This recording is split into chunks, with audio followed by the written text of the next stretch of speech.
Hi, George Lorimer here. Hey, I want to talk to you about two things today, the two most popular questions I get in San Diego real estate. First is what does as is mean? And the second is, what about deposits? Are they always refundable and can I ever lose one? Talk about the first. What is as is? So when you buy a house, we're in San Diego, California. So we use the California Association of Realtors contract. So in this, it says that the property is sold on the RPA, the residential purchase agreement. It says the property is sold in the present physical condition. So for us layman's, that's as is condition. Okay, so whatever you're buying, that's what you're buying. But the thing is, you as a buyer don't know exactly what you're buying, so you have a right to inspect it generally, okay? So once you have the right to inspect it, you may go, wow, this had some other things I didn't know about.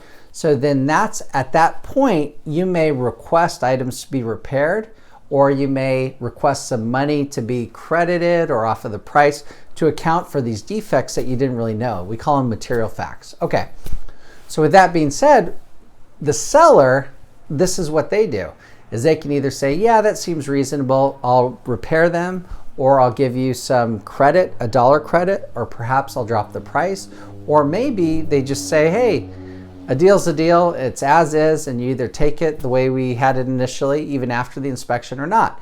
So by it being the present physical condition or as is, that means the seller doesn't have to do any repairs, but here's the good news for you as a buyer, you don't have to buy their house, okay? So that's how the as is works, and generally there is a back and forth a little bit in a request for repair, and usually something's worked out to both people's satisfaction.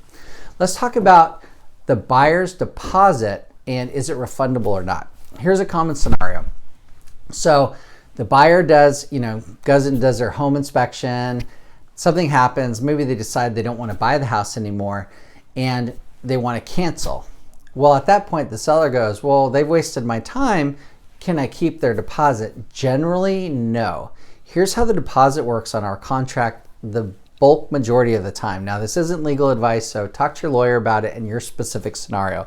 But generally, how deposits work is the buyer is always due their deposit until or unless they put in writing to remove their contingencies. So let's say a buyer has 17 days to do their home inspection, their appraisal, to get their loan, that kind of thing. So within that 17 days, they cancel for any of those reasons, like the home inspection, any valid reason, then they get their deposit refunded. Now, what happens after 17 days, if they have 17 days to do it, and on the 20th day they go, forget it, I'm gonna cancel.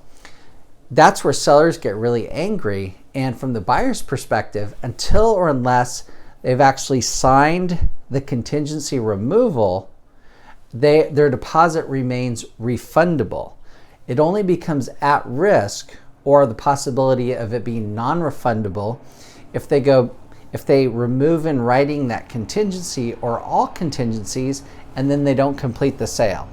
So it's very rare in my 1,000+ transactions, it's very odd for somebody to lose a deposit because, $5,000, $10,000, $20,000 is a lot of money. People are very certain before they sign that contingency removal. So hopefully this has helped. George Lorimer, if you want help buying, selling, or investing in San Diego real estate, I've been doing it a lot of years. I can help you. Just reach out to me, call or text 619-846-1244, or look us up online at www.georgelorimer.com. Thanks for watching this.